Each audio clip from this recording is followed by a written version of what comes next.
Let's get it, man. 7:30 on the dot. You think? Oh God! What up? All right, let's get it going. Let me know when y'all boys are ready. So it's on you, bro.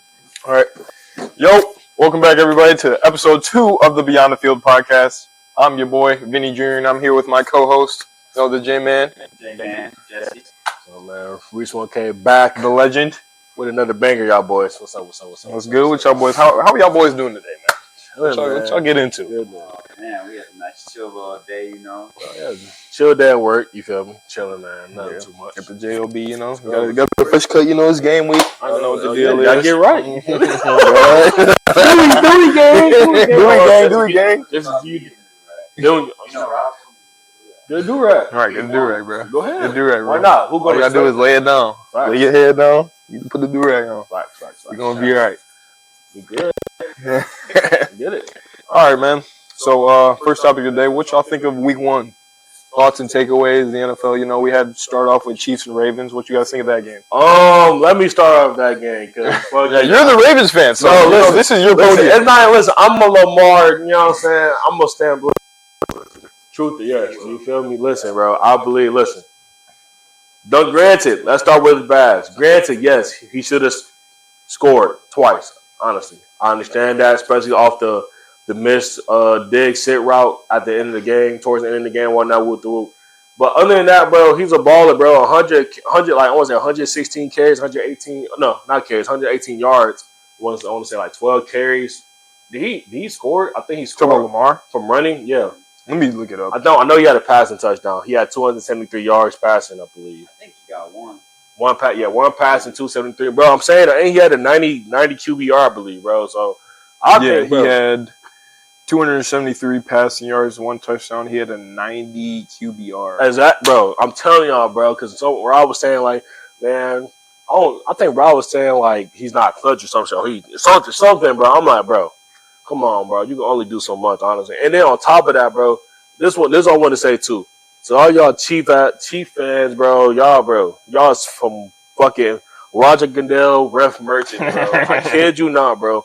4 or 5 illegal formations, bro. Mind you, tackles already lined up fucking halfway out the ass. What is that tackle on the Chiefs that's going false start every time? I don't know, but damn it, they don't call it. That's what the thing that bothered me. They brought it up and they weren't consistent with it on both sides. It was just like they called it. It was like they called it and made it be like a stamp just for like, okay, we have to do it. But then they just didn't upheld it throughout the whole game. Exactly, bro. You feel me? So like, not only like, granted, you already gotta play fucking Patrick Mahomes at his home, and you know what I'm saying, at Kansas. And then on top of that, you got the refs just calling bullshit left and right, bro. Not once in my life you really see, like, I ain't gonna say once in my life, but not once really you see illegal formation on the tackle, bro. You see with a like two people on the line or whatnot at the receiver or a tight end not set or whatever with it, but you're a tackle, bro. Come on, bro. Damn near every tackle in the league lines up like that, bro. So that's bullshit. But other than that, bro, it was a good game, honestly. Lamar did good. They didn't give Derrick Henry the ball. Yeah. Honestly, bro. And besides that first drive where I think it was the first or second drive where he scored, and Derrick Henry wasn't really a feature in the rest of that game. Absent in the second half. Yeah. I think the dynamic that you could get with Lamar and Derrick Henry together is unstoppable once you get that down. So I think the ball is kind of atrocious. My biggest takeaway from that game is, did the Bills fuck up letting the Chiefs get Xavier? Hell yeah. First time, not even first catch, first nothing, bro. Just first time he touched the ball. His first 2 touches were for 6. Am I wrong? Yeah, I think so. Yeah, it was. He had the end around and then he had the fade ball. Also with this game, NFL is reality TV, man. We saw some shit that you couldn't even script the end of that game, man. Oh yeah, that was crazy for sure. The fact that the NFL comes down to like inches, like it literally says it's a game in inches, is just like that was the embodiment. You had to shoot, bro. Yeah, bro. Different winner week 1, Ravens bro. And this actually, as a Saints fan, this is my biggest takeaway. I'm gonna look right in the camera when I say this. The Saints should have drafted Lamar fucking Jackson over Marcus Davenport. That's all I gotta say. Traded up for Marcus Davenport. Wait. Lamar Jackson. Don't the Ravens have Marcus Davenport? No, the Lions. We have Marcus Davenport. Marcus Davenport is great when he's healthy, just never healthy. But yeah. Oh yeah, bullshit. Yeah. You know, it was a fun fucking game. Good way to start the season. Yeah, I was about to say the same thing. Really It's a great way to start off the season. Obviously, it's the NFL, especially when it comes to the Chiefs and Mahomes. You're gonna have complaints about the refs. They're gonna fuck shit up. Literally, bro. It's just part of the game. You gotta beat Chiefs. You gotta beat the refs with them. It's just like back in the day when you played the Cowboys or the Packers. You had to beat the refs. It's just the same old shit. No bullshit, bro. Yeah, I think something I took away from this game, and I think I said this to you, Reese, that Lamar is on different type of timing this year. He, the way when he took off, he was lowering his shoulder in the DBs and linebackers. I think this is going to be a big year for Lamar, and I think if the offensive line can come together, because considering they're kind of completely new, if they can come together and coerce, we have another Lamar Jackson MVP season on our hands. Because he had also He got a little muscle. He leaned out. I think he got toned up a little bit, bro. Like, I think he's trying to be Louis with Lamar. Honestly. Yeah, I think he's back. He's trying to get back to those I think days. he realizes that there's lies on him. No matter what people want to say, like the Ravens are Lamar Jackson. Like, No, yeah. And I get it. He probably doesn't even have to do as much with Derrick Henry now, but in his mind, it's like, fuck it, our success relies on me. I gotta take over. Yeah, I agree. I just think even that at the end of the day, that is Lamar's team. He got to carry that load. But my thing is, you don't just sign a dynamic running back and don't use him in the second half. Right. No. You get 6 carries, 50 on it. Not even 50 yards. I think he got like 40-something yards, 46 yards at the end of the game, bro. But in the first half, he got like 5 carries, 40 yards, a touchdown, bro. You keep feeding that person the ball, and you hear John Harbaugh talking about, so yeah, we don't break him getting 30 carries a game. I'm like, damn it, what the fuck you signed him for? Not for no screen game, you know what I'm saying? You got him for them type of, hard ground. He's supposed to take the light load off of Lamar so that offense has a chance of being more dynamic. Right. Plus, when you got Lamar and Henry, man, if they're splitting the carries evenly, they're both eating. You got to stack that box, open the field up so Lamar can spin it because he can throw. Regardless of what people can say about him, Lamar can throw the ball. He just can run that bitch well too. That's what people, you feel me? They try to take that as a bad thing. It's like, bro, if that's help you win games, why not throw and run the ball? You're a dual threat QB for a reason. We haven't even talked. What y'all think about breakout of that game? Other than Xavier Worthy, Isaiah Likely. I've been knew he was like that, dude. Last year he showed. We knew he was like that because when Mark Andrews was out, Isaiah Likely was eating him. But now we see Mark Andrews seemed to be fine. But every time they pan to the sidelines, where's Mark Andrews? Right there on the sideline. Yeah. Are we seeing a tight end one shift in there, or are we just seeing he's recovering still, so they're just limited touches? They're letting Isaiah Likely do his thing. Honestly, knowing the NFL, Isaiah Likely gonna be he gonna most likely be the tight end one option. But don't get me wrong, just because he's tight end one doesn't mean Mark Andrews not gonna still do his thing. I think they can get them both involved. Yeah, they're gonna get them both involved next game for sure. Which is crazy because now you got 2 big body receivers now that can block and get the ball for you either or. Now you gotta account for another tight end that's. At first, it was always Mark Andrews. Now it takes the load off Mark Andrews. Okay, Isaiah Likely is getting bracketed by a safety or another linebacker through it. Let Mark Andrews go off for a 10-yard out corner route, stuff that drag. I was about to say, that can open up. They can start going 12 personnel. Exactly, honestly. And then you think about it. You have those weapons on the end of the line, and then you have Lamar back there, and then Derrick Henry behind there. Teams are not going to know what's going on. When that box gets stacked, you got Zay Flowers out there. Exactly. And Zay Flowers is a fucking playmaker. Exactly. Right. And then you can go play action. You can go stretch. You can even freaking re-option. As like you said, Zay Flowers off of, RPOs and stuff like that, bro. So I think they'll be all right, bro. I think it was just the first game, bro. I think we're gonna see a slow start to the season for the Ravens. I think they're gonna get acclimated to having 2 so dynamic runners in their backfield. It's gonna take a few weeks to kind of figure out how we're gonna divvy up those carries, how we get Derrick Henry involved, have it be the Lamar Jackson show too much. I think my partner saying on this. I think honestly, bro, you just feed Derrick Henry. Honestly, bro, you signed him here.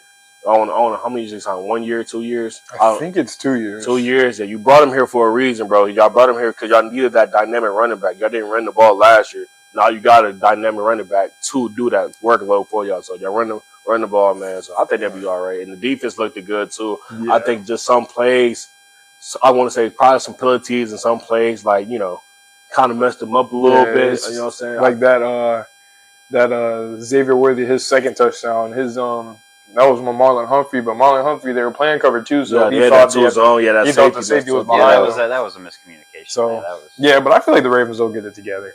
Let's talk about your Saints, man. Got a huge dub. We'll just go around talking about each other's teams. Talk about the Saints, man. Got me chinning from cheek to cheek, man.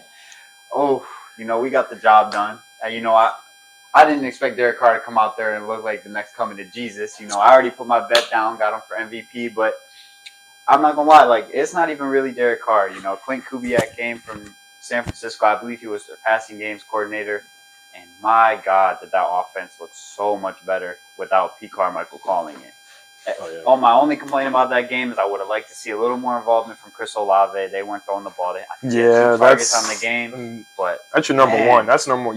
You gotta give him the ball. Yeah, I got the shirt on, man. The one thing is, I don't know if he was being shadowed by J.C. Horn, and if that was the case, and I kind of understand, but at the same time, you still have to get your number one receiver more than 2 targets in the game. But man, did Derek Carr look dialed? I think. I heard last episode you got. I wasn't here because my brother was here. I was not. I know we look alike, but my brother in Christ, Rob and Cameron, we miss you. But I'm hearing Rob came here last week. We did the power rankings. I heard Rob said we were going to be the worst team in the league. And let me say this, Rob, you are a fucking idiot. Man, I didn't expect nothing from this offense. I'm not gonna lie, I had a little bit of faith in Clint Kubiak, but how can you look at this defense that we have getting Chase Young on that D-line? We have Passanio, and we have Cam Jordan. With that, oh my gosh. Not to mention Demario Davis, one of the best linebackers in the league. We have the best cornerback room in the league, debatably. Paulson Adebo, Alontae Taylor, and Marshawn Lattimore. I mean, that defense is automatically making you, at the very worst, a middle-of-the-pack team. Facts. So if you have a competent offense, like Cam Jordan said, I think he was on Amon's podcast. He said, you get us in the playoffs, I think we got a chance against anybody. Yeah. I agree. When you got a good defense, and if the offense moves like it did, I get it's the Panthers. They lost Brian Burns. Yeah. Panthers were not, and Bryce Young looked dog shit. I'm not that was the worst I've ever seen Bryce Young play football. Yeah, my take on Bryce Young and that offense last week on the pod was really aging like fine wine. I'm thinking like, bro, not aging like fine wine. I'm thinking like, bro, wasn't you the one that was like, right? I'll take it on the chin, dude. Yeah, you what you mean? I'm like, hell no. I thought, dude, he got Dave Canales. He just coached Geno Smith to an all-star season. Then he went over to Baker last year, and they went to the playoffs on Baker's shoulders. I thought he was going to take Bryce Young in this offense, and they were just going to, Not to mention the Deontay Johnson move. Yeah. You get Xavier Leggett. You get, they haven't got Jonathan Brooks yet. So, I mean, we might see something different when they get a dynamic runner in that backfield. I'm not going to lie. I like Miles Sanders. Miles Sanders, since he came to Carolina, since last year, he has not looked the same. He doesn't look great. But no, I mean, I don't like to throw the bust label out within a player's first 2 seasons. You see players have shitty first 2 seasons, bounce back and be good. Yeah. So I'm not going to say Bryce Young's a bust by any means. But some of those throws you were seeing from him, you got wide open. Yeah, you got your weapons wide open on the outside, and you're throwing it 10, 15 yards over their head. That's not our defense doing anything. That's just you. That's not Heisman Bryce Young. Yeah, you're getting flustered, and I get it. We have a good defense, man. Chase Young looked good. Chase Young looked really good. The D-line looked really good. Secondary looked good. Alontae Taylor, as the universe predicts, NFL sack leader after week 1 is corner representing for us DBs. I love it. Hey, I've been trying to say they disrespected Alontae Taylor when he got drafted to New Orleans. They said he's a special teams guy, man. He has exceeded everyone's expectations, and he has become a fucking baller in this league. I don't got too much to say about the Saints. They played good, man. Look good. I think my thing is obviously the QB player, man. Obviously, we got a lot of preseason. Everybody was hyping up Spencer Rattler, and I was on the Spencer Rattler train too. Feel me? He getting a lot of steam, but I think Derek Carr heard all the noise, heard the media, and he's like, shit, I'm gonna show you why I've been All Pro. I've been in a Pro Bowl. All that type of all my accolades, man. I've been in mind you too. He was an MVP candidate multiple times, bro. So just the disrespect, I think he heard that with 19 for 22 from the passing completion. I'm sorry. I'm thinking about I don't know why I'm thinking about basketball right now. But no, 19, 2K. But no, 19 to 23 passing completions, 200 yards even, 3 TDs, bro. So I think the QB play did really, obviously won the game, obviously. But I also think too the rushing attack. Alvin Kamara, I want to say 11 carries, 83 yards. Had a TD, and then y'all involved Jamal Williams. I think last year Williams. He was out the whole year. Well, that too, but honestly, I think he wasn't really when he was, if I'm not mistaken, he got hurt. He didn't come back till the last week of the season. Yeah. But he didn't even get a touch in that game. Yeah. Until the last play, and that was because Jameis called the audible and said, "We're going to get Jamal his first touchdown." But I mean, I agree. The run game looked amazing. I think that's to do with. He caught a lot of slack in the preseason because he looked god awful. As a Saints fan, I was a little worried. I knew he was a dog. I knew he was a development piece, but he had me worried was Trevor Penning, and Trevor Penning looked really good in this game. Obviously, they lost Brian Burns. They don't have a good pass rush. And also, our tackle we just drafted, I'm going to just say his last name because I don't want to butcher it, Fuga. Fuga looked amazing. In the NFL, when in doubt, draft the Samoan tackle. They're going to be a dog. Right. He ate. And I think it was good to have a season opener. I'm obviously going to talk a lot. It's my team, so I got a lot to say. But I think it was good to have our first game be against a team with a weak pass rush because we get those two young tackles. You see what you can do. Yeah. Trevor Penning, I know he's been hearing a lot of noise, as with Derek Carr, which also, this is my formal apology to Derek Carr. I've been really critical of Derek Carr. He was talking shit about Derek Carr. He was talking so much shit. I always took everything I said about Derek Carr. I always prefaced it with, I know he has all the talent in the world. It's just his head, and as a quarterback, it's very underrated how much your play caller affects, how much a system can affect a quarterback. Oh, yeah, absolutely. Because Pete Carmichael might be the worst offensive coordinator I've ever seen in my life. He was terrible. Sean Payton was the only reason he had a job for as long as he did. Yeah. And my God, did Clint Kubiak call such an amazing offense. And to be honest, if we have a successful season and Clint is getting head coaching offers, fire Dennis Allen, make Clint head coach. It could be an overreaction, but that's just my takeaways from the game, man. It was fun to see as a fan. Last year, that offense was fucking hard to watch, man. It was painful to watch that offense last year, man. That shit crazy. Oh yeah. Man, let's get on a Sunday night. Talk about my boys, man. Here we go. The Detroit Lions. What a game that was, man. Oh my God. I'm around. You sold me, man.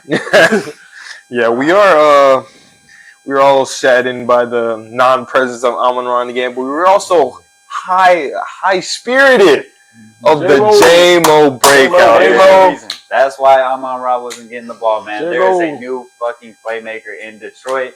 It was his coming out party. He looked really good.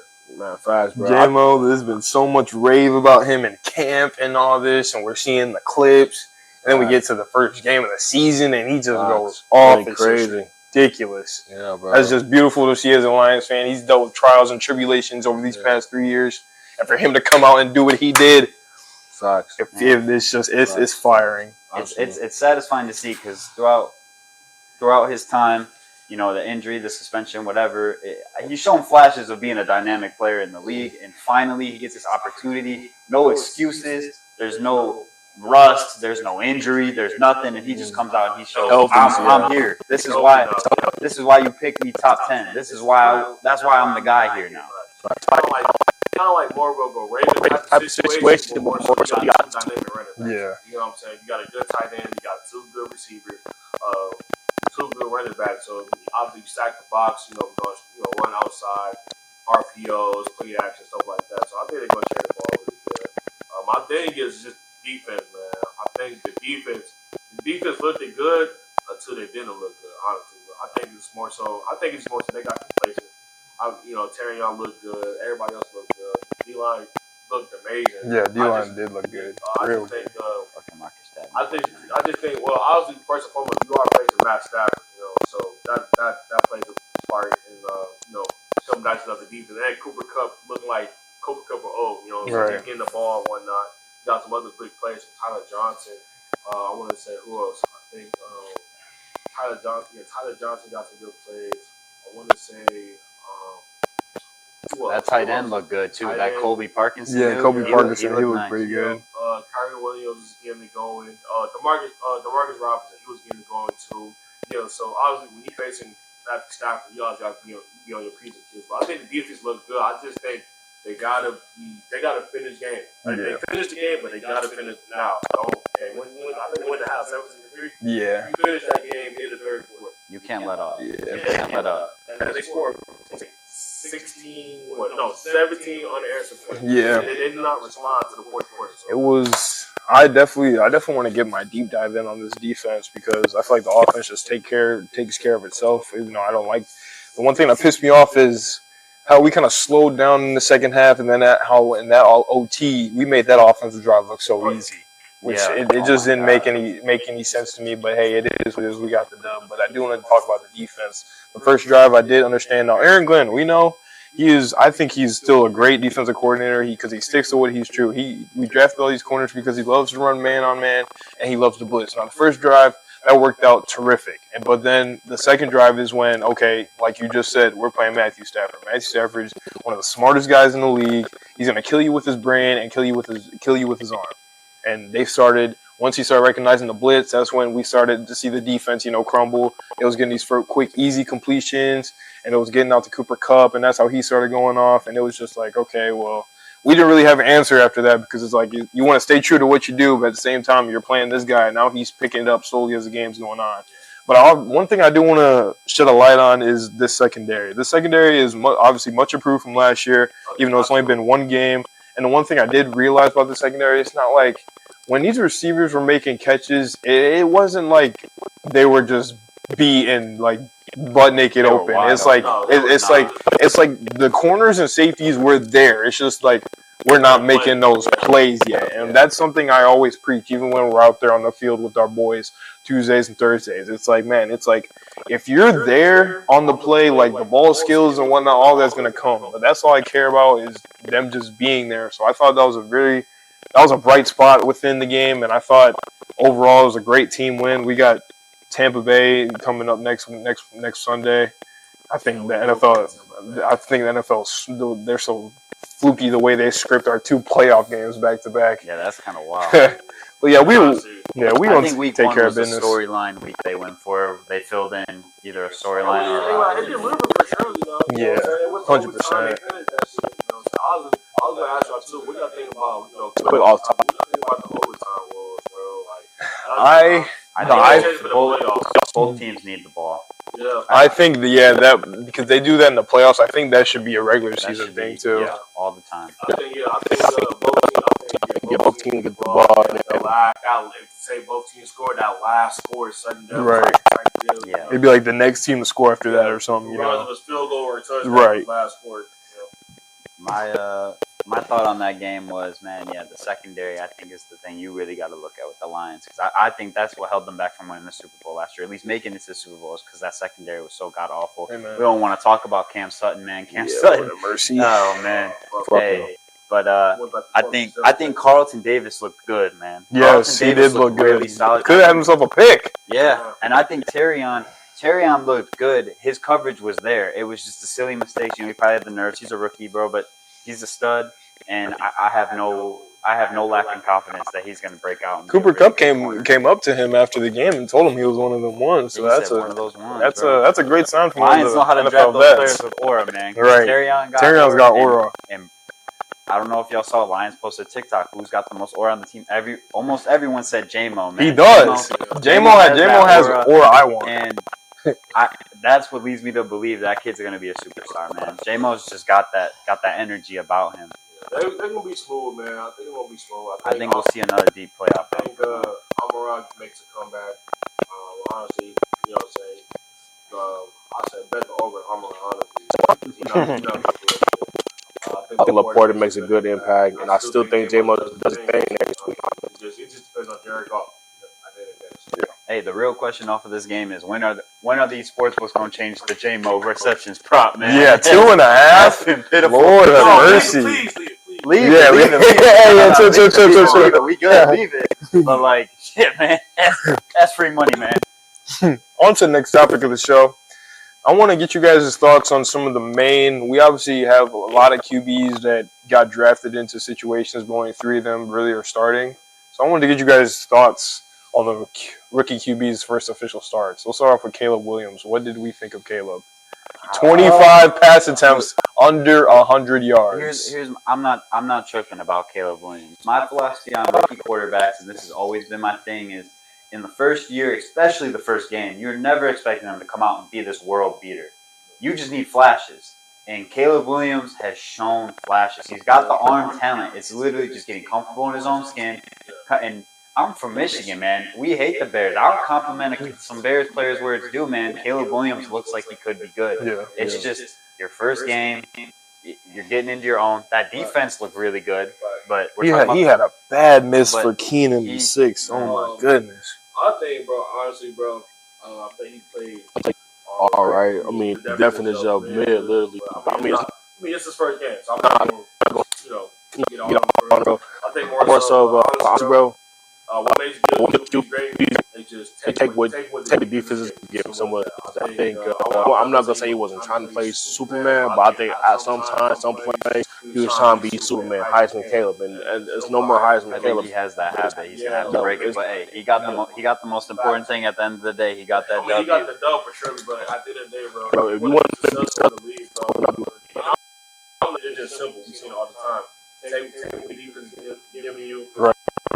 Make some big plays when it's needed, but honestly, like, hey, take the check down. You did, you can call you check down, but I bet you have 150 yards off check downs, or take the hitch route, take the drive, super shit like that. Honestly, you missed Caleb one. I want to say that was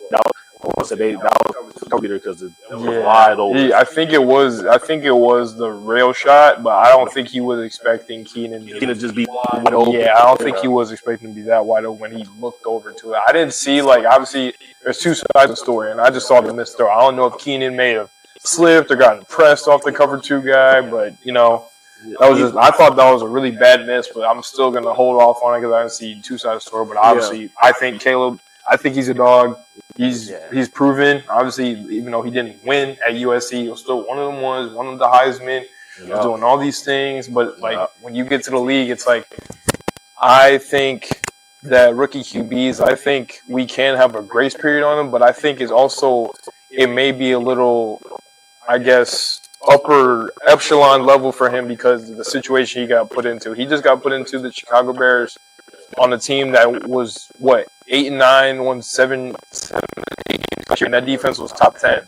And now you come in, you set him up in a win now situation team. So it's you bring in a veteran weapon like Keenan Allen, you draft the guy in Roma Dunze early, you surround him with weapons. You still got fucking DJ Moore. You got a good defense.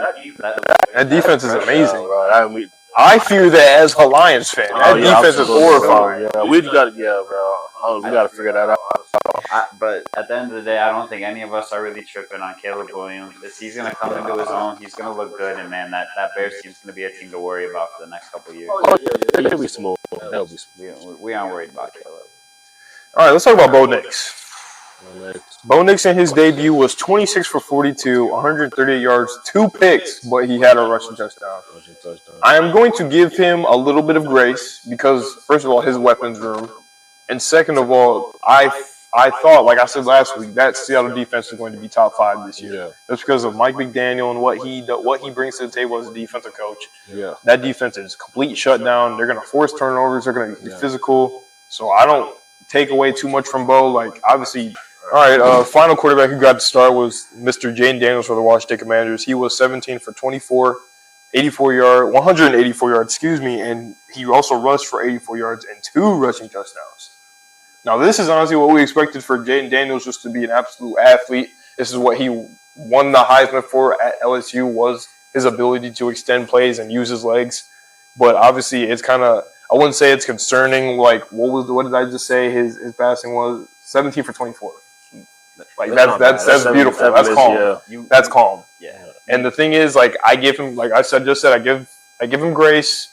because his weapons room is kind of unsure. You don't have really a second option. You don't really have a third option ever since Jahan Dotson left and Curtis Samuel has gone to Buffalo. But this may be, he may just lean on Terry a whole lot this year, but who knows? Like obviously said, his weapons room isn't nothing. But the fact that he was still able to get it going, 2 rushing touchdowns, that's just, hopefully that's what we can expect from Jayden Daniels moving forward. Hopefully get more going in the passing game and add that to his full repertoire. But I was honestly pleased with the way he played. I was going to say he did pretty good today. I mean, not today, but last weekend.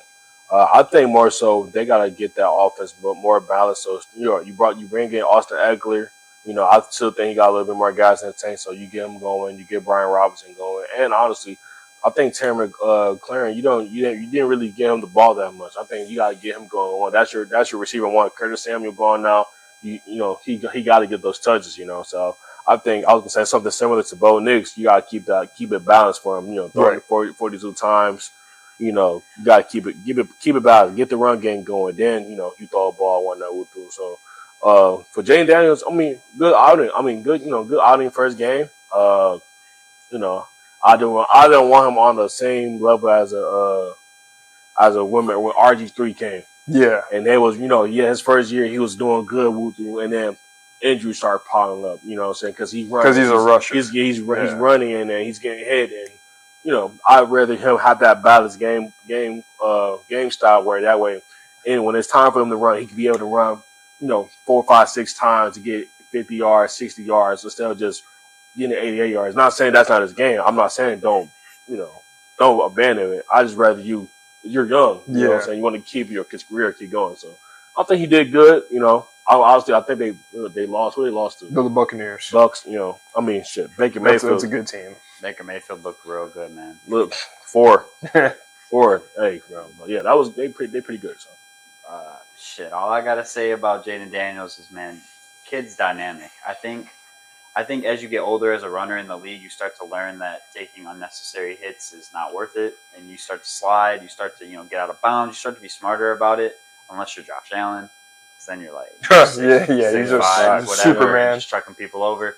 But man, I think Jayden Daniels showed that he could be a super fun player to watch in this league. I think I would like him to get Terry the ball a little bit more, get your playmakers involved. I think this offseason, I know we're only in week 1, but I think it's going to be a priority for the Commanders to surround him with fucking dogs. Yeah. Oh, yeah. They're going to have to go get somebody. But I think he's going to be really good, man. I'm high on him. He's a dynamic, fun player to watch. Oh, yeah. He'll be good. He'll be good. I just don't want him, Just be smart, man. Yeah. You're young. Only take hits if it's really necessary, man. Yeah. If the game's on the line, go ahead, lower your shoulder. But if we're in the first quarter and you're just rolling out, running for 5, 6 yards on I don't want to say meaningless play, but a not as noteworthy play, man, don't take that hit from a 280-pound linebacker and make your career longer, man. Yeah, especially as a runner, you've got a shorter career already. Hell yeah. And you got to take the hits. You got to take as little as hits as possible. Oh, yeah, absolutely. You got to be smart about it. Facts. Kid's good, man, so I'm not worried about him. Now, on to the next topic. We're going to step away from the analysis of week 1, and we're going to get into a little would you rather. All right, let's get it.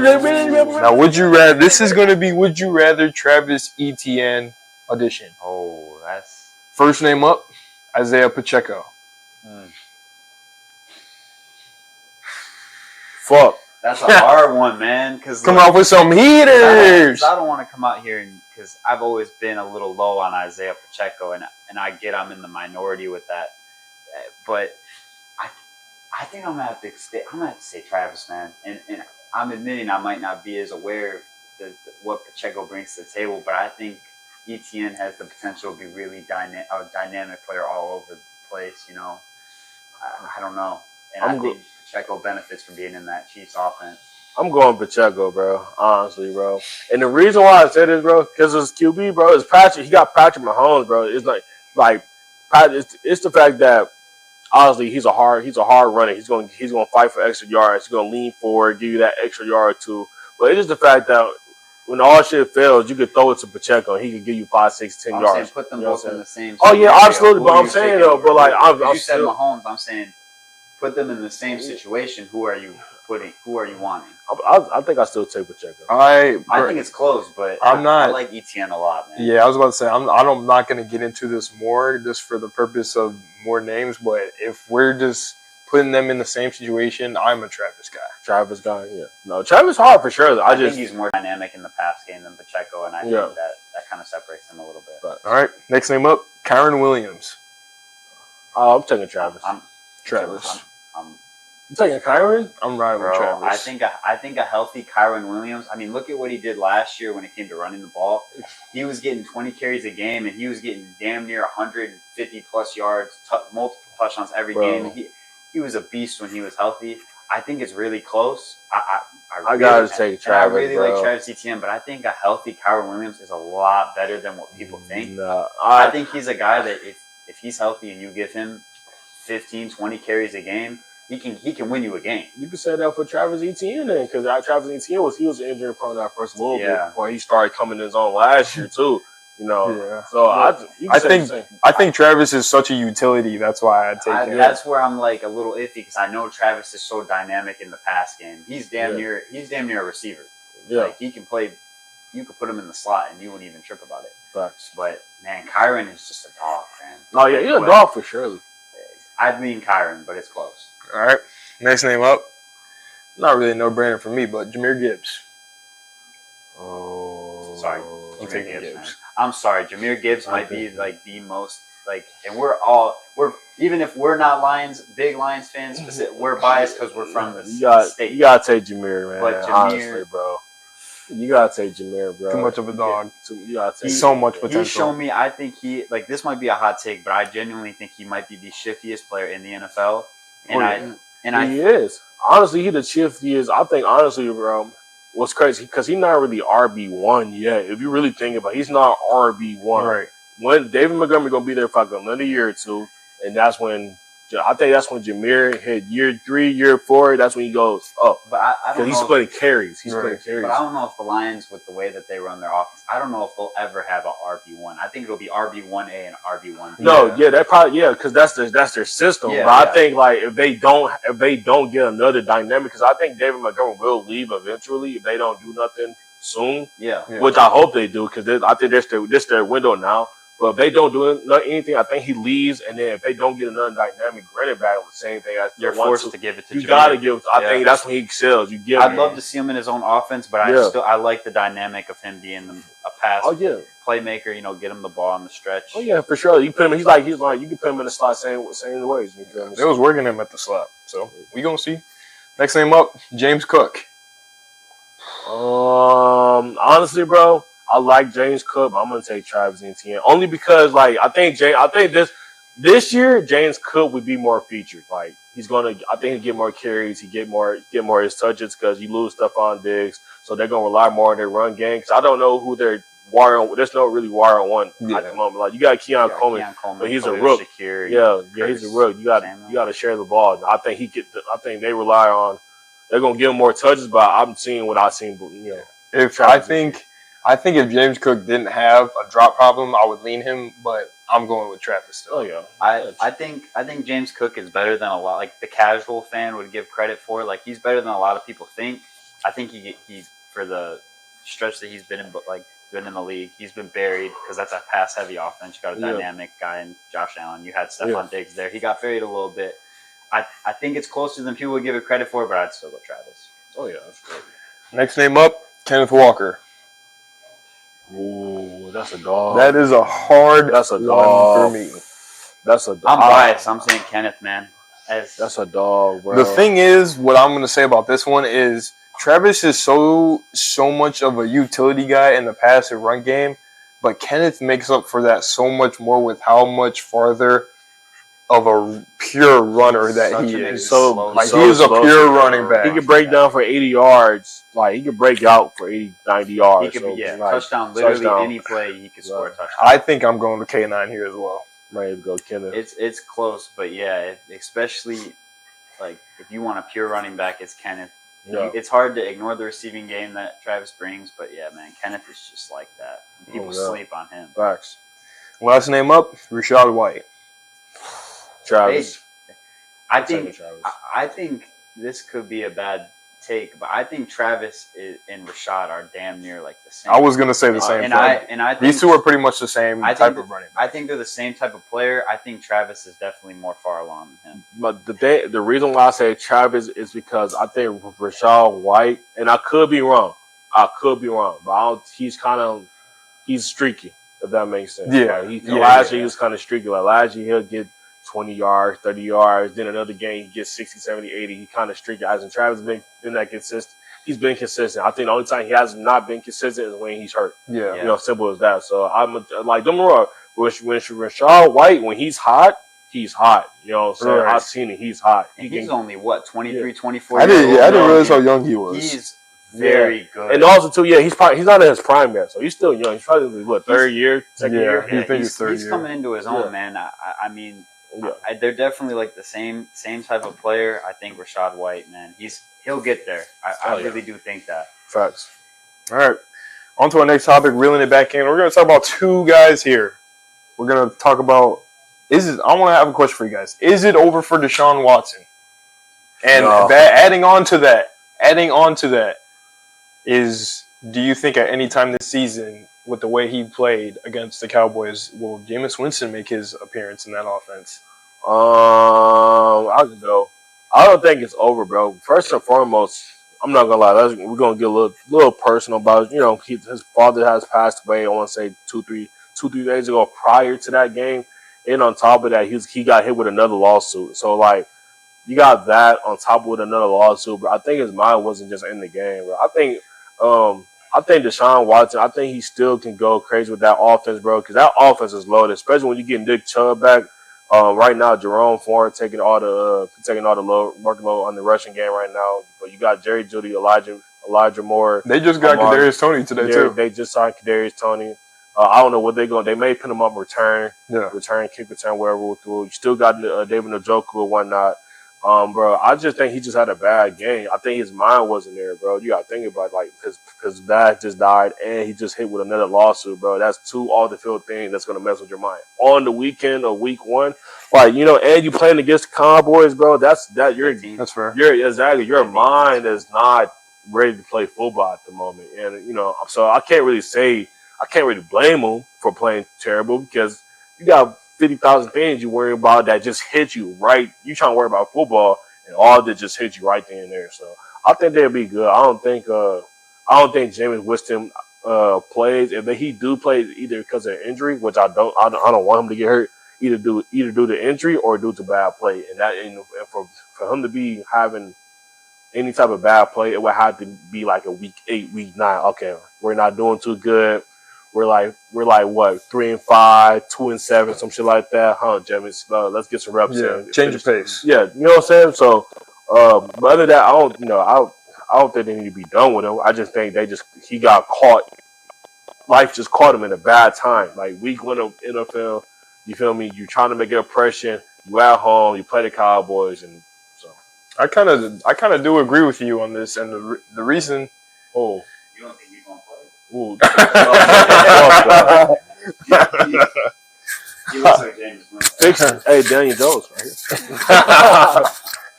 right? I kind of do agree with you in that sense, and the reason why I think Deshaun had a lot on his mind is because going into this year, obviously, he's dealing with all that outside noise, but I think the biggest noise for him is I think within the past year of him getting healthy, he has in his ear, can he go back to Houston to Deshaun? Yeah. And the Browns, and he also has in his ear, this team is on the brink of being something good in a really good division, but they're missing a quarterback. So that's all on his shoulders while he's still trying to learn how to come back to be his old self. So I don't think it's completely over for Deshaun, but I think it's starting to he's starting to tread water a little bit because it's with that offense and those weapons, especially when you said they get Nick Chubb back, he has a good receiving core. They're all solid receivers. Like obviously Amari Cooper's not solid. He's one of the best in the game. But he has a solid receiving core, and he's going to get a good running back, but he's going to get his best running back back. So it's going to take the pressure off from him. It's just Deshaun just got to go out there and just be Deshaun. I don't know what it's going to take for him to go back to his Houston form, but something's got to snap within him and be like, okay, like I just got to go out here and have fun. because I think he has too much of the outside noise really in his head. So absolutely. Yeah, that's what I think about Deshaun. I don't think it's over, but he's got to get it together. I'm kind of in a similar boat. I think we need to start raising a lot, like the university, like the world, the NFL world is raising a lot of concern about Deshaun because he did not look good. But obviously, he did have the outside noise. He had all that. I've always been a Deshaun Watson fan. I loved him in Houston. I loved him at Clemson. I always thought he was going to be good. I think he can get back to that form. Now, obviously, a lot easier said than done. I think the Nick Chubb thing is Nick Chubb even going to come back and be the same guy? That injury that he has is statistically almost impossible to come back from and be the same player. Yeah. And, like, he might even retire. There's a possibility of that. But look, I love Jameis Winston. I think he improved a lot when he was with Sean Payton in New Orleans. I think he became a lot more patient, smart quarterback. I think that they'll look into that. Or they would look into that simply if they weren't paying Deshaun Watson so much money. You can't give a guy that big of a contract and ever bench him. It's kind of the same situation that the Giants are in right now. Yeah. You look at a guy like Tommy DeVito over Daniel Jones. No, you pay Daniel Jones so much all that money. You have to play him. Yeah. And I would love for Deshaun, if the allegations against him are false, I would love for him to go back to Houston Deshaun and be that guy in Cleveland and be good. It's fun to watch. When Deshaun Watson is good, football is more fun to watch. Because he was that guy, bro. He was borderline top 5, top 3 quarterback in the league when he was MVP Houston, dark horse. And he was very good. But yeah, I don't know. I'd love to see it happen. I'd love for him to get back to it. He just got to get over these mental hurdles. Rest in peace to his father. I hope he's doing good. Just getting over that. Because he's got it in him. We've seen it. Like, if you can do it, you can do it. You have the ability. It's just getting that mental right. Oh, yeah. Second guy I want to talk about is Dak Prescott. Dak Prescott got paid, minutes or like 1 hour before they played. Yeah. Four-year contract, $240 million. He is the highest paid player ever. And so I want to talk about that contract and also what that means for the Cowboys. So I'm pretty sure Dak, he's past 30. He's like 31, 32, I believe. So that means they're locking him in and thinking that this is their guy to go into the future and win them a Super Bowl and whatnot. Yeah. Now, the question is, can the Cowboys get over that hump with Dak Prescott?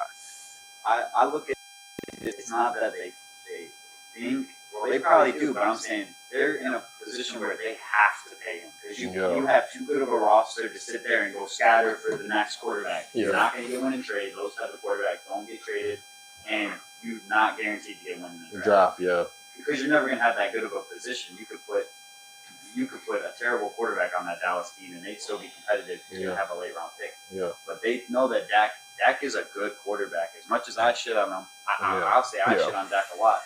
He's a serviceable, good quarterback. He can get you far in the playoffs. I don't know if he can get you over the hump to a Super Bowl, but you don't have a choice. You have to pay him, or you're just you're fucked. I agree with Jesse, man. Honestly, you don't got time to develop a QB with all this. Everybody's here. Everybody's damn near in their prime. We don't got time to go be developing a QB. If that's the case, we might as well just let everybody go first and foremost. Right. And second of all, honestly, bro, they have the weapons. I think, in my opinion, though, you do got Brandon Cook and whatnot. I think for them to get over the hump on offense, I think you got to get another dynamic number 2 receiver. Me too, bro. And the reason why I say that is because you get into the playoffs, bro, and all teams are going to do is going and I'm not saying Brandon Cook's on the other side, and I believe they still have Michael Gallup, correct? No. They don't have Michael Gallup. I'm sorry. But Brandon Cooks, I'm a Brandon Cooks fan. I've seen it. He's a dog for surely, especially when he was with the Rams, with the Saints. He's a dog for surely. But you get him in the playoffs, and all they're gonna do is just put a guy or two on top of CeeDee Lamb and just they're gonna bracket him. Yeah, they're gonna simple shit. You're not gonna get too much from him, honestly. And then I think their defense. I think the defense is still top 5, honestly. We seen that on Sunday. It's just playoff play in my opinion. Yeah. How good are you going to be in the playoffs? They locked him in as one of the highest top highest. Well, he's number 1 history. Highest paid player ever. Locked him in. So Jerry Jones hey, I believe in you. Can you bring me a Super Bowl? I know that. It's been over 25. Bro, it's been over what 25, 20, 20. Yeah, no, it's been over 20 years since because they won the last time. I want to say 1995. 1995. That's the last time they won the championship, bro. So it's been over 20 years. You won a championship. You've been to the playoffs for the past. Well, I said you've been in the 2010s and now in the 2020s. You've been in the playoffs multiple times. You can never get over the hump. You lost to Jordan Love. I'm not saying Jordan Love's not a good player, but honestly, last year that was your game. Right. That was your game to win, and you blew it. You had a late comeback. But be real now, you had secondaries, on the back, in the third or fourth quarter for the Packers, and you made that little late comeback. So I think, honestly, overall, I think they need a dynamic number 2 receiver. I don't know who can they get this late in the season. I mean it's early in the season, but it's late now. You feel me? I hate to say it, but I hate to see it, and I hate to say it. I can't believe this is about to come out of my mouth. But Michael Thomas is out there. I mean, yeah, but yeah, you can. I mean, he's out there. Yeah, I don't know. They could have took a shot in the dark on Kadarius Toney. I think Kadarius Toney could have a little redemption arc. He could, yeah. He would have just turned into another Kevontae. Yeah, you wouldn't really need him because that's Kevontae Turpin job. So I think overall, bro, I think they are good. They're the top 5 team, top 3 team in the NFL. Honestly, it's just the fact: what are you going to do in the playoffs? Are you going to keep shit in the bed, or are you going to actually go over the hump and get to the NFC Championship and win an NFC Championship? Now, if you get to the Super Bowl and lose, that's progress. Even though you want to win, right. So that's progress. But you've been to the playoffs. It's not about getting to the playoffs no more. You know what I'm saying? I would say the Cowboys is the Philadelphia Sixers, bro. They get to the playoffs every year and they shit the bed, bro, because Dak Prescott's selling or the defense not doing good, the play calling with the coaches or whatnot. Joel Embiid gets in there, he either does good or he shits the bed. And, overall, bro, I'm excited what they're going to do this year, but it's just the playoffs, bro. What you going to do at the end of this? All right, on to our next topic. We have some early candidates for awards at the week 1. Obviously, last week we gave our award winners, but J-Man was not here, so he can give us his award winners. And we can also change our votes out of what we've seen from week 1. All right, bet. So, first award, MVP. I think what I had last week. Shit. I think I had Patrick Mahomes. Yeah, you did have Patrick. I had Patrick Mahomes, and then if not, I still got Lamar Jackson. Number 2. I'm also sticking with Lamar because, like I just said, when we were talking about the Chiefs and the Ravens, I think if this offensive line comes together, this is just another Lamar Jackson MVP season brewing. I would love to be so biased right now. I would love to sit here and confidently say Derek Carr. You want to say Derek fucking Carr? You want to say Derek Carr, man? I want to say Derek Carr, but I don't know. I'll have to see. We play Dallas, I believe, this week, and so we're going to see how he does against that team. And so if he goes crazy against the Cowboys, I might come here and be preaching that Derek Carr's going to MVP. But as I sit here right now with the knowledge that I have, I'm going to give a little bit of a hot one, maybe.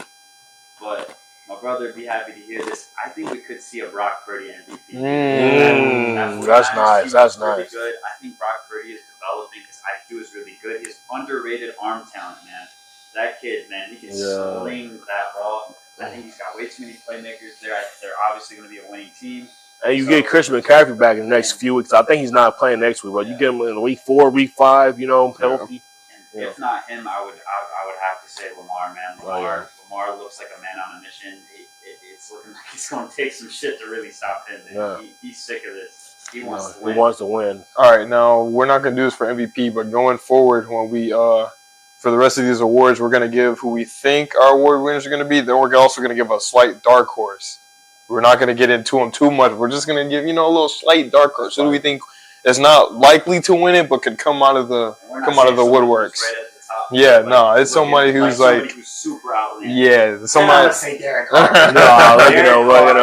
Derek Carr is my dark horse MVP. If he slings it the way that he did against Carolina, granted Carolina had their defense looked god awful. If Derek Carr slings it like that the whole season, it won't feel right. It'll feel weird, but we're going to see Derek Carr hoisting that MVP trophy. All right, offensive player of the year. I'm pretty sure I said Jettas last week. Yeah, I think I'm gonna stick with that one. Him and I think Sam Darnold's gonna lean on him, so I'm sticking with Jets. I'm still sticking with Tyreek, man, bro. Especially last week, that crazy ass arrest, bro. That shit was crazy. And Yeah. I said, bet the over. He playing, bro. Bet the over. Had an 80-yard touchdown. So I'm still sticking with Tyreek Hill. So. I think if we see, I know Puka's on the IR right now, so I think if we see Cooper Kupp continue to play like this with Puka out, and then when Puka comes back, if that just keeps firing like that, it's hard to say that Cooper Kupp won't go there and win the Offensive Player of the Year again. I think Saquon Barkley is definitely a shout to win. I mean, he just came in, new offense, run-heavy offense, good O-line, scored 3 touchdowns in his debut. I think we got to look at Saquon Barkley as a serious candidate for the Offensive Player of the Year. But if Cooper Kupp keeps that consistency with Puka back after he's off IR in 4 weeks, I mean, he had 5 targets on their first drive. He looked really good. It looked like Cooper Kupp of a few years ago, so I'm going to have to say Cooper Kupp. Oh, thanks. Yeah, I was gonna say my dark horse for Offensive Player of the Year is Garrett Wilson. That's nice. You heard Aaron Rodgers. He said, "Man, I got to get him the ball more." I brought up a stat last week that Garrett Wilson, like Aaron Rodgers, when he has a number 1 receiver, that receiver never fails to eclipse 150 targets within the year, and he's always top 3. He always finishes top. The receiver always finishes top 3 in fantasy. So I believe that Garrett Wilson, if they can keep it clicking all year, that is my dark horse for Offensive Player of the Year. I think they got another dark horse on that team. Yeah, it's not even really a dark horse, but Breece Hall, man. Yeah, Breece Hall. Yeah, Breece Hall. No, my dark horse. That's a good question. My dark horse. Let's go. Can I put him for? Can I do both MVP and dark horse and Offensive Player of the Year? That's okay. Like both your dark horses? Yeah. Go ahead. I like Baker Mayfield. Woo! Bro, I'm thinking, bro. Hey, listen, good, listen, bro. 4 touchdowns, no picks. I want to say 289 yards passing. Mike Evans has 2 touchdowns, bro. That's another. That's all. Hey, that's all I'm saying, bro. Bro, you gotta think about it. I don't think they make a deep. I do think they make the playoffs. I don't think they make a deep playoff run. But I think Baker Mayfield, year 2 with the Bucks, he's refreshed. He's happy. He down in Florida. Making plays. Got a good team. Good wire 1, wire 2. Good defense. Good running back. I think, bro, that'd be my dark horse for MVP and for Offensive Player of the Year. So I won't be surprised. I won't be surprised. W. I won't be. I won't be surprised if he had 5,000 yards passing over 30 touchdowns this year. So he looked good, man. I think he found a home in Tampa, and as much as I hate it because it's in our division, I'm happy for him. Baker is a character. He's a cool dude. Fun guy to watch. I'm glad he found his home. And he humbled himself too. I think that's what happened. He humbled himself. We see that a lot with these stud quarterbacks. I wish it would have happened to my guy Johnny Manziel. I wish he would have had. But we see it with Spencer Rattler now in New Orleans. He looks like he's humbled himself a bit. We see it with Baker. These players are learning to put their egos aside when they get to the league because everybody is like that. When they get to the league. Everybody is the elite of the elite. Man. You're not that guy. You need to learn that, and you just need to play your role and work your ass off. Oh yeah, facts. I think Baker Mayfield takes it if he stay consistent with his play. Obviously, don't do no dumb shit. Don't do no old Baker shit, Brown. You know what I'm saying? Just play you. You know what I'm saying? Still get the ball to your playmakers. Have a good run. I think they have a balanced offense too. I know they throw the ball a little bit more, but you still get Rashad White the ball. You still got Mike Evans in play action. Possession guy. Chris Godwin look amazing. So yeah, that's my dark horse just for both. We were talking about it earlier. We were talking about Deshaun Watson. That's probably going to take 15 minutes. All right, it's going. All right, go ahead, Jim. But I'm saying, we're talking about the Browns. We're talking about Deshaun Watson. In that world where Baker Mayfield wins MVP, if you're looking at it as the Browns organization, how do you feel knowing that you let this guy walk and he comes out and he wins MVP? Is that a blemish on the Browns organization? Does that say this Browns organization really just cannot develop a quarterback? Or is that just more like it's just unlucky Baker just found the right scenario? for him? I think, bro, honestly, I think that's just Brown's luck, honestly, at the end of the day. Because, like, at one point, you got to think about it. When the Browns been competitive, don't get me wrong, the Browns been competitive since, I want to say, 2019. Before that, they were ass. Yeah, there was ass. Terrible. They've been competitive since because they drafted. They're not drafted. They traded for Odell. They had Jarvis Landry. They got Miles Garrett. Yeah, Miles Garrett. Everybody. Yeah, so they've been competitive for the past 5 years. I think more so it's just the Browns not developing, not having a good, out there their coaching stuff. Yeah, they haven't found. Yeah, so yeah, I don't think it's the Deshaun Watson fault or Baker Mayfield fault. I just think so. The Browns, it's just Browns' luck, honestly. Sometimes things just aren't meant to be. You can both have good scenarios on both sides, and sometimes things just aren't meant to be. Yeah. So. Okay. Browns fans kicking rocks. Pissed off. Last award we're gonna do is a defensive player of the year because rookies they don't get enough time. They're not getting enough time for us to switch picks like this. So we get week 1. So right. If we're going off week 1 stats, we want to hear where. So my defensive player of the year, I said it was going to be Aiden Hutchinson, but my dark horse is, and the reason that, and it might not seem like a dark horse because I'm pretty sure one of you guys said him last week, but my dark horse is going to be Sauce Gardner. Because I think he's my dark horse because I think it's going to be around the time where we may see a corner get this award, and because he is just complete shutdown. Another candidate for dark horse. I'm not going to get too into him because I don't know his stats. But Jalen Carter, I think he is the complete dog. He is the heart of that defensive line for Philly, and he even on his rookie year, he was making an impact. Yeah. So I think it's only up for here for him. So those two are my dark horses for the award. All right. I think my defensive player of the year is still Sauce Gardner. Just watching the Niners game, he shut down both sides of the field. Honestly, bro. He's not both sides of the field. He shut down one side of the field. Honestly.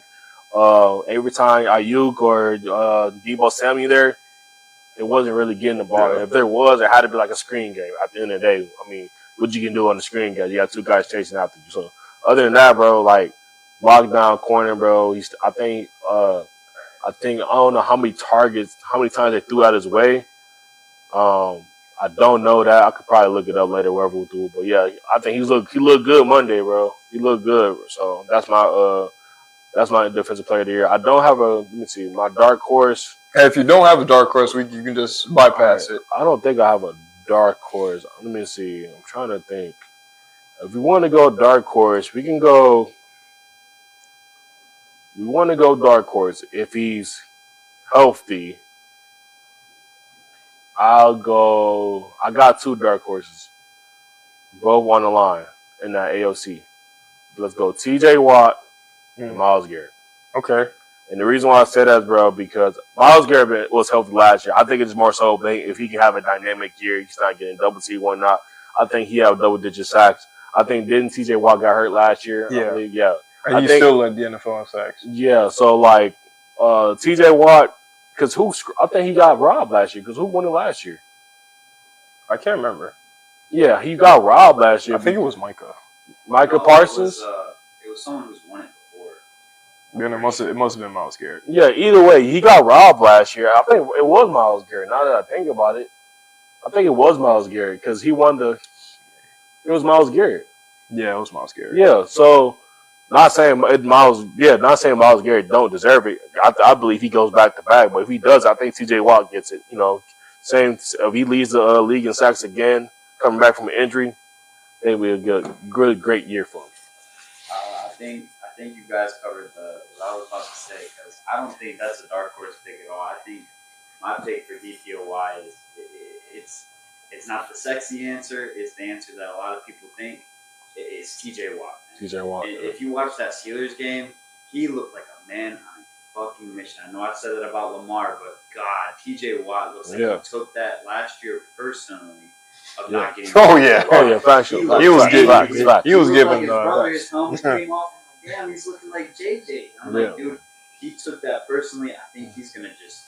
He was giving a dog all season. He's gonna put up the stats. So it's up to the voters, man. Because I know he's gonna do his thing. But I think if I were to put my money on it, I'd be very comfortable putting my money on TJ Watt. And for sleeper, dark horse, He was giving the Falcons hell. Obviously, man, y'all know where I'm going to go with this. It's Demario Davis. Okay. Man, Demario Davis, I've never, like, obviously there's Fred Warner and Demario Davis. I genuinely believe that those are the two best linebackers in the league. The way that Demario Davis plays the game of football, he is literally everywhere. He is a game changer on defense. The Saints win games because of Demario Davis. Facts. I saw a stat the other day. It was something, when we don't have Demario, we basically, we're cooked. Like, he is just that good. I wish I knew the stat. I wish I had it pulled up. But, man, Demario is just a dynamic. I don't think he'll win it because, you know, it's hard. They're not going to be a world beater team. We're not going to be like Super Bowl favorites. So it's not going to be like linebackers also can't fill up the stat sheet as well. Linebackers are never going to put up the stats. Like, he's going to have a lot of tackles. He's going to fly the ball, but like sacks and picks, and that's what's going to win you the award. Yeah. Demario's just not going to do that. But I think if we were to look at linebackers specifically, man, oh my, Mario Davis. Hey, if he fucks around and wins Defensive Player of the Year, just like if Derek Carr wins MVP, I'll be a happy man. All right, on to our second to last topic of the show. We're going to do another little fun game. We're going to do a blind ranking cornerback edition. Do we have to agree on it? Huh? Yes. You know where the order is. You have to agree on it. So 1 through 5? No, you're gonna get 6 names here. And obviously, you know how this goes. I'm gonna give you the name, you give me the ranking, and at the end, you'll see how it is. All right, come do it, Grant. First name up, Pat Surtain. Bro, I kind of want to say 1 or 2. You don't think so? 2. 2? I'll give 2. it. I'm cool with 2. Okay. Yeah. Marshawn Lattimore. No, don't put no bias, bro. No bias, bro. No bias. When healthy, Marshawn Lattimore is the best cornerback in football. 3, bro. That's my guess. I'll settle with 3 because he's not gonna give me 1, so I'll give him 3. All right. That's the highest I'm gonna get him. Sauce Gardner. I knew that was coming true. I know he doesn't want to put. He wants to put Sauce on Marshawn. Because I could pin him because I really want to put Sauce at. Yeah, but who's better than Sauce? I'm obviously gonna say Marshawn, but like, it's fine. But who's better than Sauce? I mean, because I think it's. You got Trayvon Diggs got injuries. Bro, I'm putting Trayvon Diggs 6 if he's on this list. Yeah. He played in phase 1. I feel like if we put Sauce at 4, man, that's disrespectful to him, bro. Yeah. Now you also have to think about it. You just put Pat Surtain at 2, so there's only going to be one guy on this list that you think is above him. Now think about corners across the league. Do you think Sauce is the only one that's above Pat Surtain? I think Pat Surtain has an argument of being the best corner in the NFL. I just did 2. I really picked 2 for a safe bet. What you want to do, bro?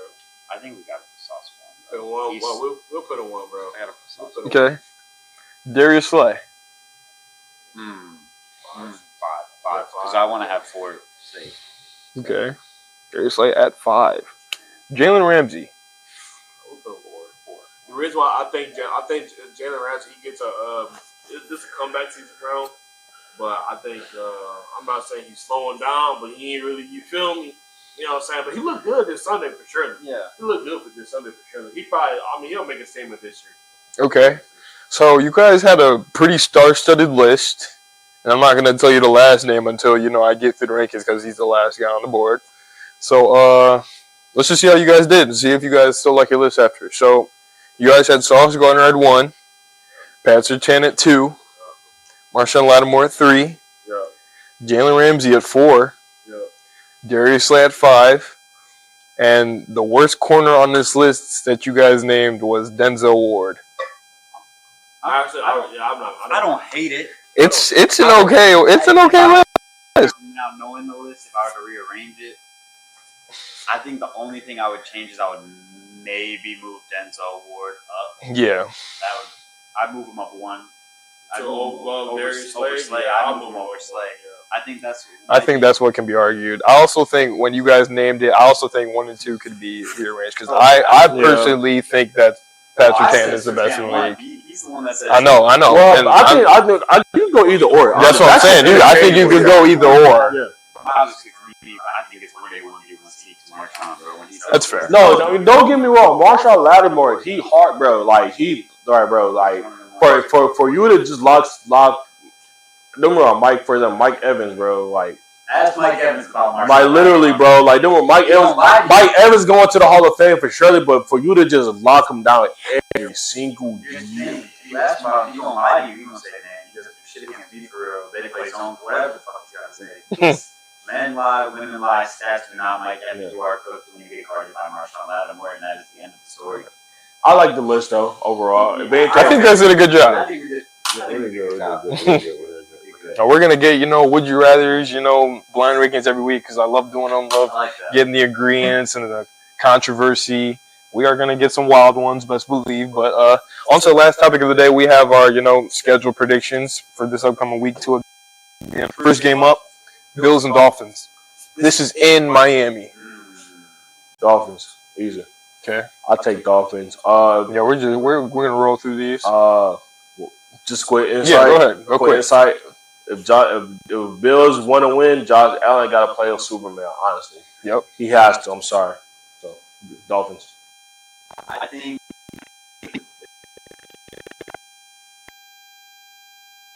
Dolphins take it early because you got Josh Allen surrounded by new weapons. He needs time. So in Miami too, prime time. Yeah. Dolphins take the first one. I think if Josh Allen gets more comfortable and with his new weapons around him, it'll change later on in the season. But yeah, I have Dolphins as well. All right, Bucks and Lions. This is in Detroit, 1:00 game.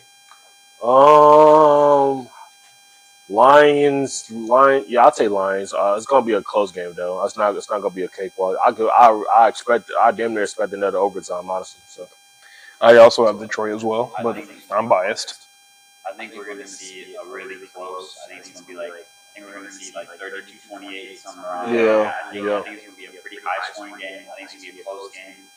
I think the Lions are finding their identity continuously with Dan Campbell and now breakout of Jim. I think the Lions. Yeah. All right, Raiders and Ravens. This is in Baltimore. I think we're all going to say Ravens, man. I say Ravens, but I would not be surprised if the Raiders make this again. Yeah, I think the Raiders will try to, they're going to try to upset in Baltimore, but Lamar, now, come on, bro. He just lost to some bullshit. I think Derrick Henry gets the ball a lot. No, yeah, Derrick gets like 10 plus carries. I think they get Derrick Henry the ball. Yeah. All right. Next game up, Jaguars and Browns. This is in Jacksonville. Ooh, that's a fun game. Both teams are 0-1. I think Jags win. Browns fall 0-2. I think they gotta find their identity right now. I think Jags is decent. So. Yeah, I'm taking the Jags as well.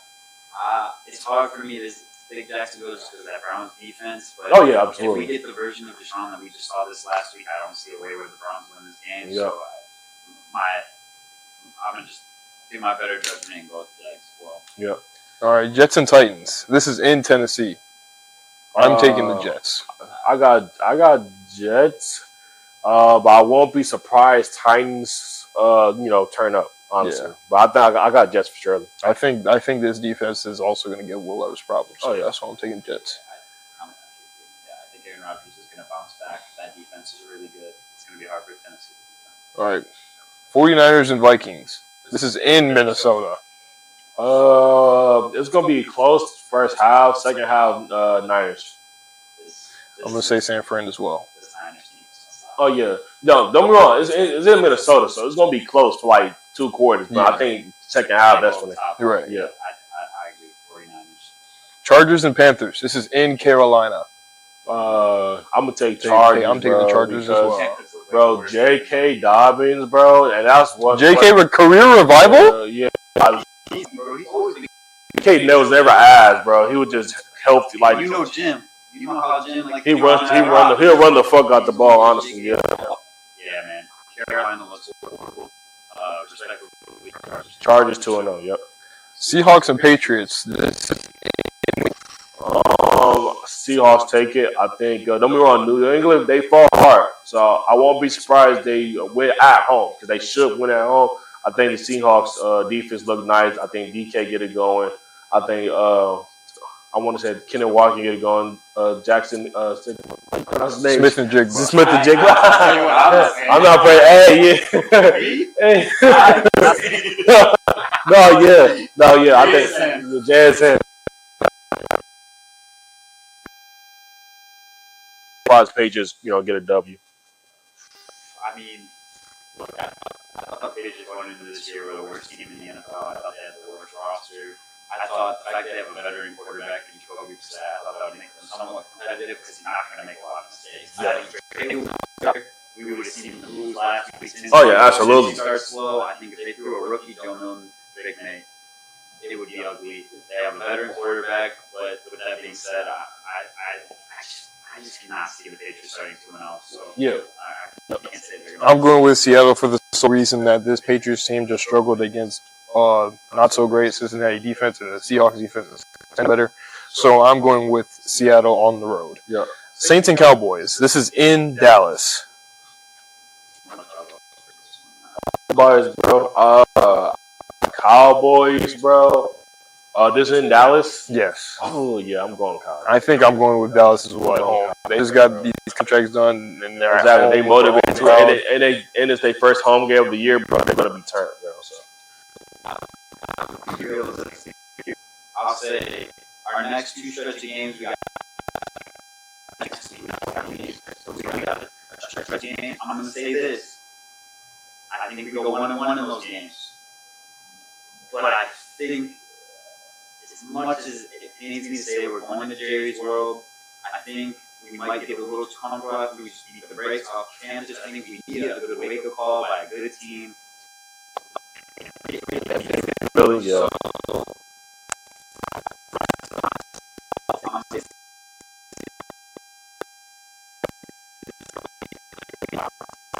You won't be. All right, I think the Cowboys are going to win. I'm going to pick the Saints because Yep. I think we're going to see us get punched in the face this week a little bit. Redemption in Philly. Yeah, it'll be cool. I think it'll be a good game, though. I think it'll be competitive. I think it's going to shock a lot of people how competitive that game is. Oh yeah. Because especially if it's Clint Kubiak offense, it really does depend on Trevor Penning and the rookie, our tackles. It's really where the game is decided. Yeah, especially with them ends, bro. Michael Parsons, bro. Pass rush that Carolina has. You're going against some dogs, bro. And Micah Parsons, who might be one of the, if not the best pass rusher in the whole entire dogs, league. Bro. So we'll see. I expect it to be a close game, but Trevor Penning could come through, look terrible, and we could get blown out. So dogs. I mean, it is what it is. Facts. It'll be a good game. Next game, Giants and Commanders. This is in Washington, so I do believe this is the game where Jen Daniels gets his first career win under his belt. I think JD wins. I think Commanders win, bro. It just honestly, I don't think the Giants going there. I think they go like the Giants go 1-18, the first 1-18, 1-17 team ever, honestly, bro, or 0-7, 0-18. So I don't think they're going anywhere, honestly. So I think JD wins. It's going to be a tough one.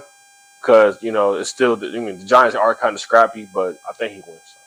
I think this Giants defense is really good. But I think they have players on that defense. I think they have studs. They have Kayvon Thibodeau. They got Dexter Lawrence, who's a dog. They got some good names. They got Brian Burns, right? Yeah. Yes, they got Brian Burns there. I think it's going to be a harder game for Jaden Daniels to come out there and look good. Yeah. But with that being said, I think the Giants, I don't think they win one. I think they win 2 or 3 games this year. I don't think they'll be good, but it's because Daniel Jones is terrible. He's not good. I said the stuff that you pay your quarterback, you have to start him. I think you put in Tommy DeVito. I think Tommy DeVito looked better than Daniel Jones last year, and it gives you just a different look. Right. But anyways, I'm gonna have to take the Commanders. All right, next game up. This is Colts and Packers. This is in Green Bay. First game without Jordan Love. I'm going to take the Colts on the road. I'll take Colts. I just don't believe in Malik Willis. I think he'll do decent, as an average quarterback. Just, take what I can get.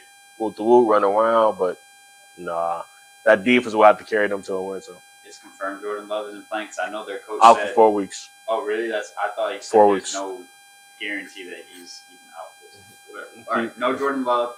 Malik Willis, watch that Hail Mary play. Look at Malik Willis's footwork. That might be some of the worst footwork I've ever seen from an NFL quarterback. Yeah. I think Malik Willis has shown flashes in the preseason, but this is the regular season. Yeah. And without Jordan Love, they're not winning that game. No. I'm sorry. Anthony Richardson looks like a fucking stud. Yeah, he looks smooth, bro. Rams and Cardinals. This is in Arizona. I got Rams. I think Matt Stafford now he just lost to a tough Lions team, barely. He's not gonna lose to fucking Cardinals and the Kyler Murray. I don't think Kyler Murray's locked in. I mean, he is, but he's not locked in. You heard a quote this last weekend saying it's not his job to give the receivers. Yeah, that's bullshit. That's literally your job. So. That's bullshit, but yeah, I got Matt Stafford. Yeah, I think we're about to get the infamous. I don't think he's gonna completely get there. The Cooper Kupp amazing season, but I think him and it's gonna be a stretch. Yeah, I think him and Stafford are gonna keep it clicking. So I have Rams on the road here. I think we're gonna see a good game. I think it's gonna be a fun game to watch. I think this is where we see Marvin Harrison. Is regardless of what Kyler Murray said, I think he is going to get Marvin Harrison the ball. Yeah. But with that being said, I do like the idea of the Rams coming back. I don't see them going 0-2. This is a good football team. Yeah. Cooper Kupp's going to go out and do his thing. So yeah, I'm say Rams. Yeah. Steelers and Broncos. Now this is in Denver, but be mindful. Justin Fields is also the starter heading into this game as well. That's confirmed. Yes. I am taking the Steelers on the road. I'm taking Steelers just simply off the defense. Justin could have a good game, with the balanced run game, and he'll probably get a pass and touchdown too. But I'm taking Steelers solely off the defense. Yeah, I'm gonna have to agree. I think it's too early for Bo Nix to be going against this caliber of defense. I think he's gonna struggle. Yeah. I think he's gonna look not great. I think people are gonna maybe shit on him a little bit. Yeah. But yeah, I think that Steelers defense is too good to let a raw rookie quarterback do it. It was a good experience for him, but absolutely. No. Next game up, Bengals and Chiefs. This is in Kansas City. Chiefs by like. I'm taking the Chiefs as well. I think this will be a double-digit win for them. Honestly, the only way the Bengals win, freaking Joe Burrow got to get it going with Jamar Chase, and Jamar Chase hates the Chiefs, so he's gonna want to try to shit on them as much as possible. I will say it all depends on what outweighs more: the Bengals' problems with slow starting seasons, or the fact that the Bengals just have the Chiefs' number. And I think, especially with Joe Burrow, he's over here twisting his wrist. The water bottle video went a little viral from struggling to pick up the water bottle. Yeah. I don't see a way the Chiefs lose this game. As much I love Joe Burrow, I love that Bengals team. Yeah. I got the stack in my fantasy league, so I'd love to see that offense pick it up a little bit. I hope it's a good game, but I agree. I think it's going to be a pretty convincing one. Yeah. I want the Bengals to win, but I think Chiefs win at home. So. All right, now this might be game of the year, I believe so, when I looked at the schedule. This is the Sunday night game, Bears and Texans, and this is in Houston. Texans. I think I'm taking Houston this home. Yeah, I'm taking Texans. That offense gonna get going, and I think the defense, both teams' defense, gonna do amazing. I just think C.J. Stroud, for you to be a rook, take a team to the playoffs last year, I think he leaves.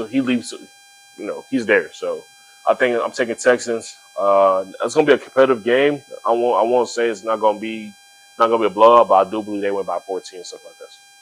This is a closer game than a lot of people think.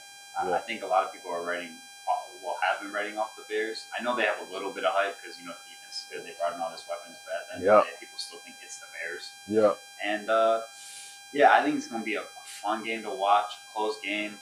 I think the Texans win, and I also think we're going to see a downtick. Obviously, Stephon Diggs had a really good game. I think we're going to see one of those other guys, Tank Dell. I'll see a Nico Collins game or a Tank Dell. Those guys have a really good game. Yep. And I think it's going to be a little bit of a shootout. Yep. And I think the Texans. Oh, yeah. Last game of the week, Falcons and Eagles. This is in Philly for Monday night. Oh, Eagles. Yeah, I'm going to take Philly. Eagles. Falcons, bro. Fuck them. They're not winning the game. Kirk Cousins, I'm sorry, bro. You get paid all that money and do shit like that. We we should have made this a topic in its own. Is Kirk Cousins, man? Yeah. Let's talk about that for a second. Did we see the way that he was moving? He's not. He looks like he can't even plant to throw. He looks like he can't step in the pocket, move in the pocket, fall. It looks horrible. Especially coming off injury too, bro. I don't. That Eagles defense, not just the defense, the D line alone is going to go crazy. So I think I got the Eagles by 20. So yeah, I don't have any faith in Falcons after they just disappointed me last week. It's a blowout, man. Kirk Cousins looked absolutely shot. Terrible. I think that injury. I know it's hard. You got to be the upper echelon of athlete to come back from an Achilles. We saw Kevin Durant do it in the NBA. We're seeing Aaron Rodgers potentially do it, but you got to be on that upper echelon. And I think Kirk Cousins, while being a very good NFL quarterback before the injury, you just got to be a different breed to come back from an Achilles. And you're 30, 35, 36. You're old, man. Like he looked really bad. Yeah. It looked like that injury was really lingering with him. Oh yeah. So I think it's going to be an ugly game. Well, that's going to do it for this episode of the Beyond the Field podcast. Appreciate y'all for tuning in. Y'all can catch us on YouTube and on Spotify. And we shall see y'all boys next time. Appreciate y'all boys. Catch y'all boys, man.